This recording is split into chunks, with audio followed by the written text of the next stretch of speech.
Selva!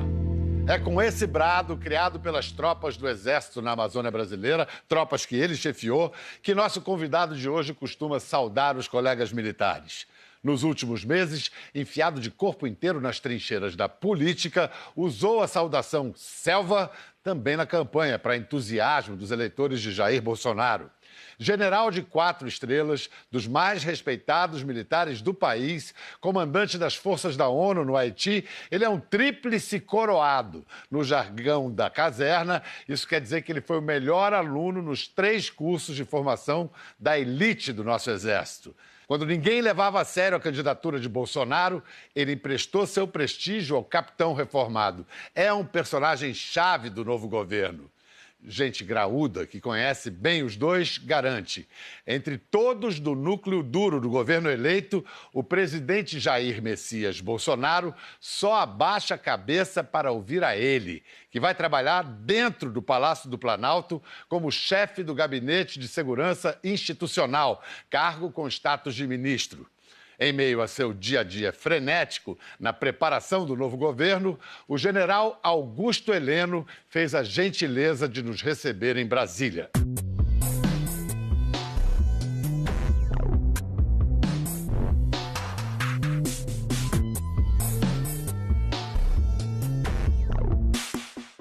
A gente fala selva assim de manhã para Pode saudar? falar, é bom que dá sorte. Como anda seu dia a dia agora nessa transição? Tem dormido quantas horas por dia, general? Nossa, realmente eu nunca esperava que uma transição fosse tão demorada e que fosse tão difícil de acontecer, né?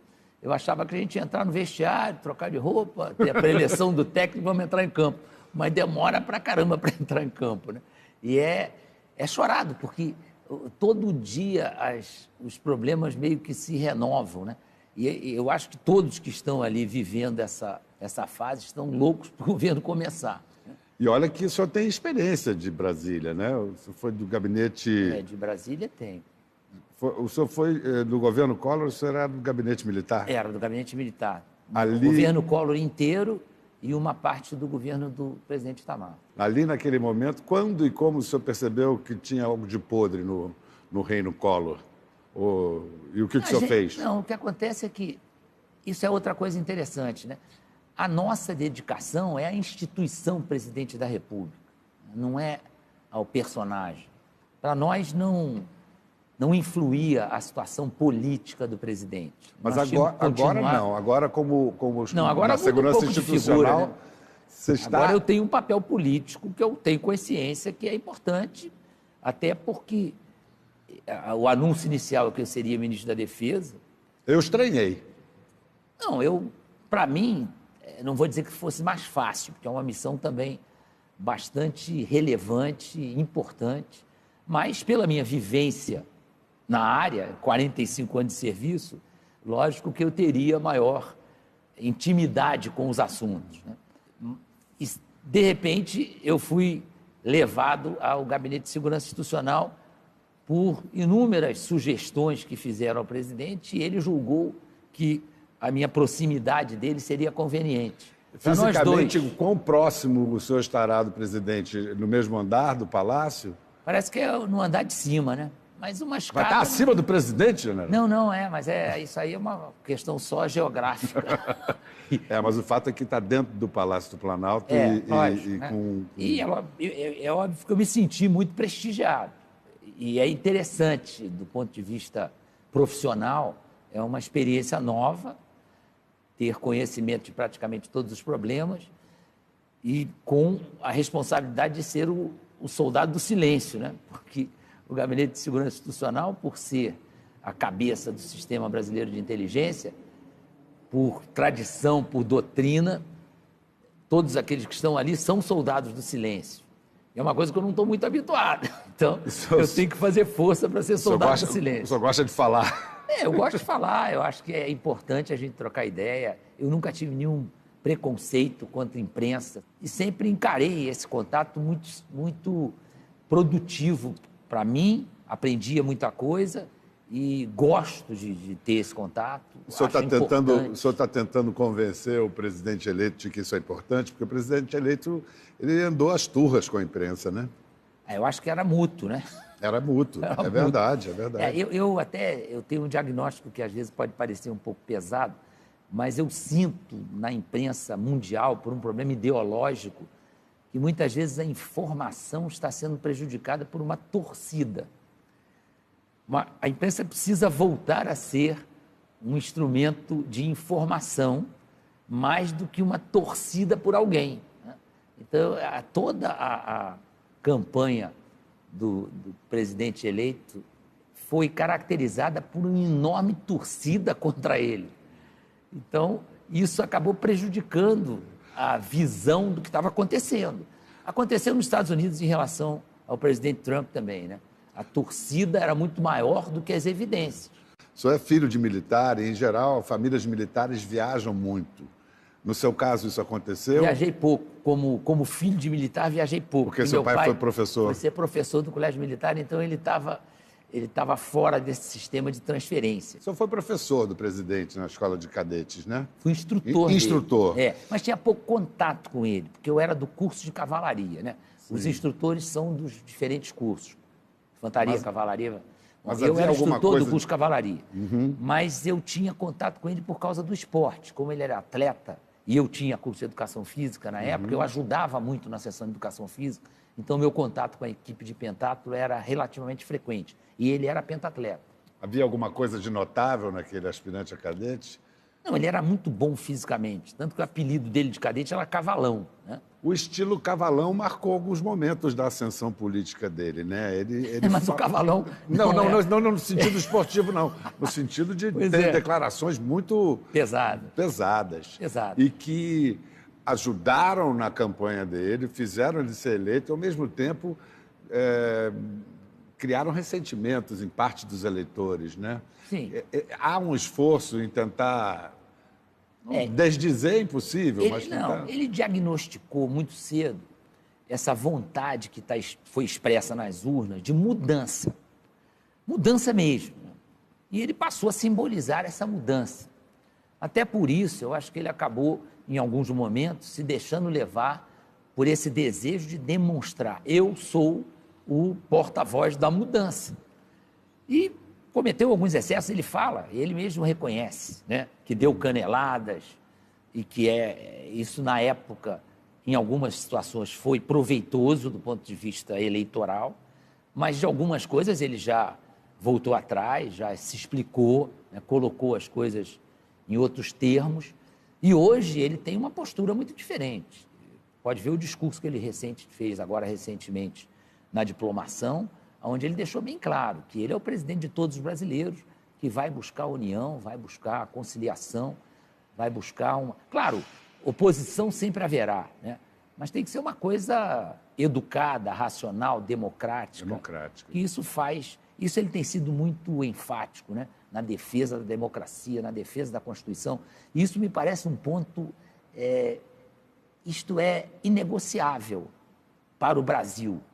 Não temos como negociar a democracia, né, a igualdade, a quebra dos preconceitos. Isso não tem mais como voltar atrás. Isso é um avanço que nós temos que cultivar. A quebra dos preconceitos, a gente poderia nomear que preconceitos? Racial, orientação sexual, né?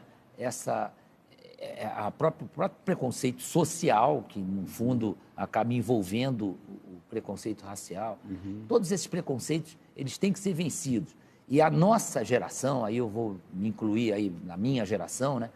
Nós tínhamos esses preconceitos muito arraigados, né? Que foram, pouco a pouco, se demonstrou que isso não tinha fundamento, que isso precisava ser vencido, né? O senhor tem uma carreira reconhecidamente brilhante e dois grandes momentos que a gente pode eleger. Um, o comando da Amazônia, e o outro, o comando das Forças de Paz no Haiti. Não necessariamente nessa ordem. Começou com o Haiti. Não necessariamente nessa ordem. Para falar do Haiti, eu quero exibir uma cena sua no Haiti.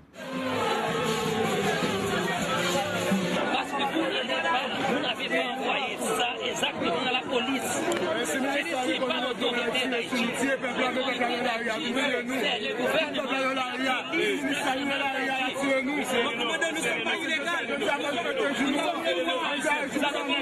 La police nationale a tué beaucoup. Nous allons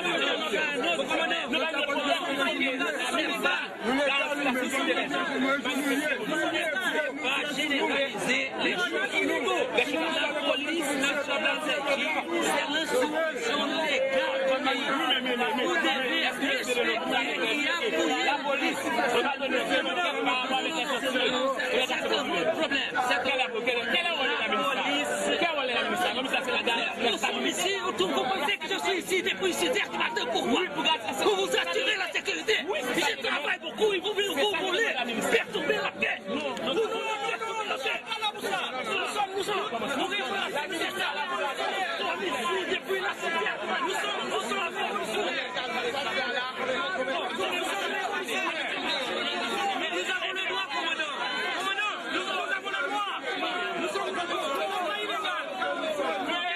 General, essa situação, o que era exatamente? Não, isso aí era o seguinte. Às vezes essas coisas fora do contexto fica parecendo... O que acontecia? Tinha 80% da população haitiana desempregada. Era muito fácil fazer manifestação. Todo mundo desempregado, o cara dava 2 tiros na rua, corria todo mundo, e manifestação bastava um alto-falante para juntar muita gente. Então estabelecíamos um roteiro para as manifestações. Isso aí, por exemplo, eu ia para o meio da...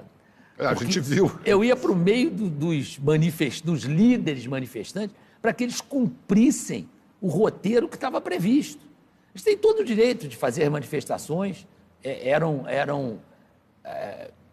democráticas, eram perfeitamente justificáveis, até pela situação que o país estava vivendo, só que eles tinham que cumprir o roteiro, porque eu só conseguia manter a segurança, o meu efetivo era muito pequeno no Haiti. E muitas vezes eu tinha que ir lá para dizer para os caras, vocês não vão passar daqui, não insistam que vocês não vão passar. E às vezes, muitas vezes eu até me questionava por que eu tinha menos paciência do que os soldados. Meus soldados tinham uma paciência de Jó. Eles aguentavam, assim, gente gritando na frente deles, ficavam pacíficos. Eu partia para discutir com o cara e dizer, não, você não vai desrespeitar, isso foi acertado antes, a manifestação é tal roteiro, você vai cumprir esse roteiro. Você tornou mais paciente depois disso? Ah, sei lá, tem horas que eu fico impaciente. Mas quando as coisas complicam, eu normalmente fico mais tranquilo. É mais fácil eu perder a estribeira, como se diz na gíria, porque falta carga da minha caneta, do que uma coisa mais grave. Quando a coisa fica muito grave, eu... Reconheço bem isso. Há como transportar a experiência do Haiti para o Rio de Janeiro? O Haiti é aqui? Eu acho forçado um pouco essa expressão. Claro, ela tem um certo fundamento. Existem coisas muito semelhantes, né? Por exemplo, a atuação em área urbana ela é muito semelhante ao que acontece no Rio de Janeiro. Nós, no Haiti, tínhamos tiroteios quase diários. O entrar e sair da comunidade é uma coisa interessante, né? Nós só conseguimos iniciar a pacificação das comunidades haitianas quando nós reconhecemos que precisávamos permanecer dentro da comunidade. Uma grande diferença no Haiti é que não havia defesa de pontos de droga. Então, eles não lutavam ardentemente para manter uma determinada área. Eles... No Rio, não. No Rio há isso. É lógico. No Rio, eles defendem com sacrifício da própria vida aqueles pontos de venda de droga. As intervenções militares no Rio de Janeiro não têm sido bem-sucedidas. E agora o governador Witzel assumiu com declarações como essa.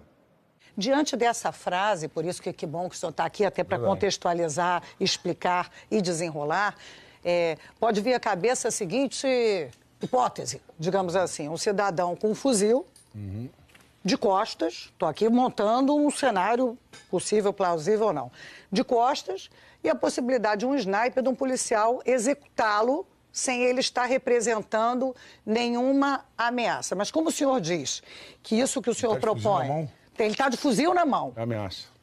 E o senhor entende... Imediatamente ameaça. O senhor entende que qualquer pessoa... Se ele não for abatido, ele vai usar o fuzil para acertar quem quer que esteja na frente dele. Porque isso não é... Não é, me perdoe, governador. A gente já teve vários casos aqui no Rio de Janeiro, por exemplo, de guarda-chuva, furadeira... Normalmente, sniper não atira em quem está de guarda-chuva. Mas muito menos isso de quem está de furadeira. aconteceu, né? Não era um no sniper. nosso estado. Não era um militar preparado para esse tipo de missão. Quando é razoável matar um criminoso armado? Só fazer uma observação em relação ao insucesso, entre aspas, das intervenções. Essa última intervenção no Rio de Janeiro, ela pode ser considerada um sucesso pelo tempo que durou e pelos resultados que obteve. Ao contrário da Maré. Todas as outras tiveram um relativo êxito durante um certo tempo, depois acabaram, a situação voltou ao que era. Mas essa última intervenção, ela tem inclusive o apoio crescente da população. A última pesquisa da Datafolha deu 72% de aprovação. Eles tiveram o bom senso e a lucidez de entender que a intervenção, pelo prazo que ela estava prevista, ela não mudaria totalmente o panorama do Rio de Janeiro. O que eles planejaram? Vamos atuar principalmente na gestão da atuação policial. Mas voltando ao problema da viabilidade... Isso. Quando é razoável atirar num bandido armado? Sim. O que a regra de engajamento que eu tinha na ONU, porque era uma missão de imposição da paz, regida pelo capítulo 7 da Carta das Nações Unidas, qual era a regra de engajamento? O comandante da cena julgava se o sujeito que estava ali como força adversa, se ele representava um ato ou intenção hostil que pudesse causar sérios males aos inocentes que estavam na área. Carregar um fuzil configura. Ora, o sniper, ele dispõe de uma luneta que impede esse tipo de julgamento completamente errado. E ele é preparado, ele é instruído para ter o discernimento de saber, não, esse camarada está realmente armado com fuzil. É claro que a impressão que fica é que o sujeito vai sair atirando indiscriminadamente em todo mundo que está armado e que todo mundo vai cada vez se armar mais em relação a isso. A ideia dessa regra de engajamento é exatamente o contrário. É uma regra dissuasória, ou seja, eu quero desencorajar o sujeito de andar armado no meio de uma população inocente, onde há crianças, senhoras.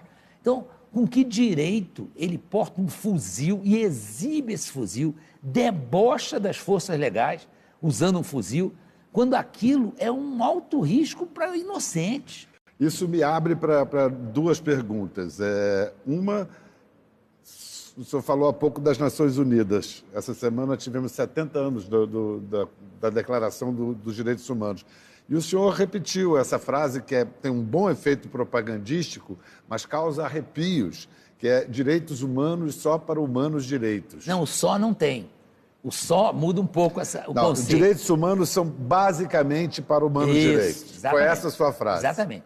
Se eu tenho limitação em proporcionar direitos humanos, e temos essas limitações, que somos um país ainda economicamente enfraquecido, moralmente enfraquecido, socialmente enfraquecido, se eu tiver que canalizar o meu esforço de proporcionar direitos humanos para alguém, entre o cidadão que trabalha, sai de casa às 6 horas da manhã, volta às 10 da noite, encara um transporte público terrível, sofre todos os tipos de limitações na sua vida diária, ele tem muito mais direito a ser pleno de direitos humanos do que o sujeito que é bandido, que está assaltando esse sujeito no meio da rua, que o nosso filho sai e a gente não sabe se vai voltar, né? Então, o que a gente reclama é que muitas organizações de direitos humanos não vão no enterro do policial e vão chorar no enterro do bandido. Isso é uma distorção de direitos humanos. É claro que o ideal, por exemplo, eu considero... Por definição, os direitos são para os humanos. Todos. Todos. Sim, mas no momento em que eu demonstro que eu tenho instintos desumanos, eu começo a infringir o básico. Mas aí eu o agente da lei, o o policial, que vai ter que decidir isso ali no calor da hora. Como é que ele vai definir quem é? Não, ele não vai decidir no calor da hora, ele vai decidir numa ação de combate contra pessoas que decidiram afrontar a sociedade. Então, não é uma decisão difícil, é uma decisão fácil, né? Por exemplo, eu acho o Mas sistema... não é uma decisão que prescinde dos ritos da lei? Claro, tem da que ser justiça? dentro dos ritos da lei, mas em nenhum momento a gente admite que a lei seja violada. Eu, por exemplo, acho o sistema prisional brasileiro desumano. Sem dúvida. Desumano. E está escrito na Constituição que a restrição da liberdade, quer dizer, eu estou contrariando um direito humano, o ir e vir. Eu boto o camarada dentro, por decisão judicial, eu coloco ele dentro do presídio. Mas aí tá? cumprindo todos os ritos preciso jurídicos. que esse presídio, até por determinação constitucional, seja algo que vá recuperar esse indivíduo para a sociedade, né? Alguns são irrecuperáveis por instinto, por, sei lá, bota um psicólogo aí para explicar por que o sujeito não admite se viver dentro das regras humanas, né? Isso é outro caso. Mas o que eu tenho hoje nos nossos presídios é uma formação de pós-graduação, mestrado e doutorado em bandidagem. Então, isso aí nós temos que mudar. Esse aspecto tem que ser muito bem considerado. Então, eu não posso ter um sistema prisional que é uma fábrica de bandidos requintados, que passam a ser atraídos pelas organizações criminosas, que passam muito novos a não ter mais opção, que chega a um ponto que o camarada não tem opção, né? Se ele sair da organização criminosa, ele vai ser executado. Se continuar ali, eles mesmos sabem que vivem pouco, né? Então, o nosso sistema prisional precisa ser, assim, drasticamente modificado. Mas a gente falava dessa estratégia, porque a questão da segurança é dramática no Brasil. Foi uma das bandeiras que elegeu o presidente Jair Messias Bolsonaro. Mas uma das coisas que ele disse era que era necessário armar a população. Ontem, em Campinas, nós tivemos um exemplo do que pode fazer a liberalização do porte de armas, do uso de armas. Foi uma cena norte-americana ontem, Sim, em pleno uma Brasil. situação extraordinária. Sim, mas quanto mais gente tiver acesso à arma, general, mais isso poderá acontecer. Ontem é o caso típico. Hoje já tem uma notícia que a arma estava raspada. É uma arma de uso exclusivo das Forças Armadas e estava raspada. Então ele não comprou. Ele não comprou essa arma legalmente. O porte ilegal é muito mais perigoso do que o porte legal. O que o presidente defende é por que não deixar o cidadão de bem, né, ter a possibilidade de ter uma arma para a sua defesa pessoal em casa. Essa é a posse da arma. O porte de arma tem que ser muito mais dificultado. E aí nós vamos ter uma comparação muito fácil de ser compreendido. Se nós partirmos do princípio que o porte de arma pode... Nós temos 64 mil homicídios no Brasil em um ano. Recorde mundial. Recorde mundial. Então, essa restrição ao porte de arma não tem levado a nada, né? Então, vamos partir para o outro lado, vamos dar porte de arma e vamos comparar com o automóvel. Quantas mortes se tem por acidente automobilístico no Brasil? É mais de 50 mil. Muito mais do que o razoável. Eu não tenho número. Vamos proibir o automóvel? É diferente, né? Não, é uma arma na mão de quem não está habilitado, quem é irresponsável.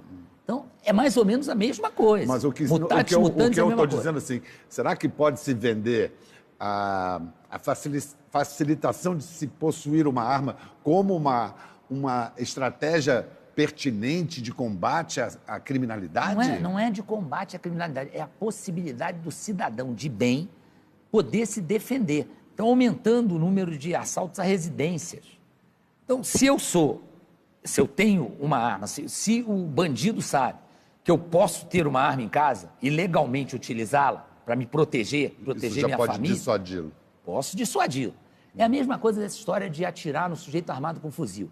Não é para sair atirando indiscriminadamente, é exatamente isso. É para mostrar para o indivíduo, olha, se você tiver armado de fuzil, você está começando a correr risco, né? Você pode perder sua vida por causa disso. Você não está mais impune como você estava antes. Isso é muito tranquilizador ouvindo de um general, de um comandante, mas para usar aquela expressão famosa, mas e o guarda da esquina, general? Não, mas aí que está. A preparação é que tem que ser muito bem feita. A mesma coisa do motorista. O motorista, ele passa numa escola, ele é obrigado a ter um número de aulas. O sujeito, para ter o porte da arma, ele tem que ser submetido a uma série de condicionantes. Exame psicotécnico, tiro num estande, preparação. Eu, por exemplo, tinha arma em casa naturalmente, Militar. desde que meus filhos eram muito pequenos. Fiz questão de pegar uma arma de ar comprimido e eles, com 9, 10 anos de idade, aprenderam a atirar com ar comprimido. E sabiam que a arma causava morte mal utilizada e que não era brincadeira, que não era coisa para ficar mostrando para amiguinho. Isso foi perfeitamente definido, né? Então, é essa preparação que tem que acontecer e tem que ser exigida, né? Exigida. Isso é um tema polêmico, eu concordo que é polêmico, porque se levar para o extremo, o cara vai dizer, pô, daqui a pouco vai sair todo mundo atirando em todo mundo. Então, marido e mulher vão se matar em casa, qualquer briguinha, o cara vai pegar a arma e matar. Pô, então não vai ter faca mais em casa. Vamos dar dentada na maminha. General, eu estou sem graça porque eu estou retendo o senhor aqui durante essa transição, mas eu preciso fazer ainda algumas perguntas.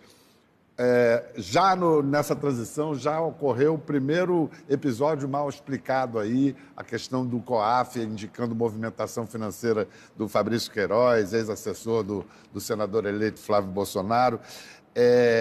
Alguma explicação para esse caso já o satisfez? Satisfez o senhor? Não, estamos aguardando os acontecimentos. Tem que esperar aí os participantes principais, que não apareceram ainda, né, dizerem por que dessa... Agora, eu fico muito feliz que o COAF tenha se manifestado, porque ficou em silêncio durante muitos anos, né? Não, o COAF foi fundamental no Mensalão, o COAF também foi ativo no Petrolão. Isso está sendo um pouco injusto. Tá bem. Mas tomara que ele seja mais ativo, que não deixe sair bilhões de dólares do país sem ninguém saber. É lamentável, mas vamos lá, eu acho que o COAF o próprio ministro Sérgio Moro, futuro ministro Sérgio Moro, já disse que ele quer fortalecer o COAF. Eu acho muito importante. Mas se alguma coisa se comprove em sentido de corrupção ou desvio de dinheiro praticado por Bolsonaro e sua família, o que o senhor faria? Não, os responsáveis vão ter que assumir a culpa e se houver alguma penalidade, vão ser submetidos a essa penalidade. O presidente está isento disso aí porque ele não teve participação. O que apareceu dele é irrisório, uma quantia pequena, e ele mesmo já explicou. Então, acredito que não vá atingi-lo. E também, vamos ver, essas coisas, qualquer opinião sem ter uma comprovação, sem que as investigações sejam... É o mesmo caso da facada, né? Não concluída a investigação. Eu ia falar disso. Então... O senhor está satisfeito com o rumo da investigação da facada? Eu não sei qual é o rumo da investigação. Eu não estou acompanhando. Ninguém sabe, mas isso já não é ruim a gente não saber? Vamos esperar, vamos ver qual vai ser o final desse filme, né? Nós temos que nos acostumar. Esse ano a gente teve 2 crimes políticos. Um foi a facada, da Marielle, o outro é a Marielle. A Marielle também... O senhor não se sente incomodado que a gente não chegue depois de tantos meses? Mas isso aí talvez seja o reflexo de falta de investimento na qualificação técnica da perícia, da investigação policial. Isso custa dinheiro.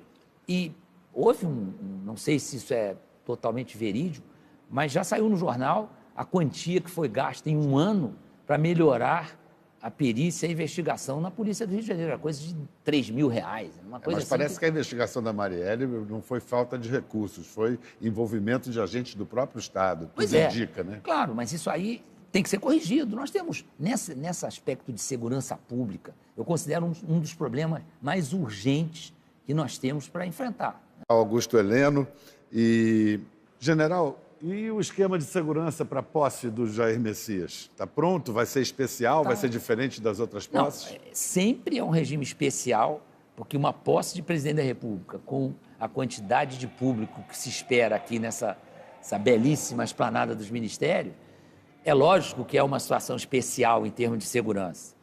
Mas a ideia é que isso seja uma festa, né? Porque, independente de qualquer teor de pensamento, que Jair Messias Bolsonaro é um fenômeno político, não resta a menor dúvida. Do mesmo jeito que Luiz Inácio da Silva foi um fenômeno político, né? Que se apagou tristemente, mas foi um fenômeno político. E Jair Messias Bolsonaro é um fenômeno político e vai ser uma festa para o Brasil. É a primeira vez nos últimos 50 anos que se tem uma sensação de mudança. A gente sente, e é muito preocupante, é uma responsabilidade enorme, a esperança do povo de que realmente a gente encontre um caminho para o país, né? O caminho que foi encontrado aí durante esses últimos anos, dessas últimas décadas, é um caminho triste, triste. Então, nós estamos, pouco a pouco, tomando conhecimento do quanto foi desviado. Não queriam uma gestão moderna, uma gestão capaz de ter instrumentos de controle eficazes. Queriam ficar na planilha Excel, no PowerPoint, na calculadora, que é muito mais fácil de desviar recursos. Se eu tiver uma gestão eficiente, é muito mais difícil de eu fazer as falcatruas. E não há saída fora da democracia, né?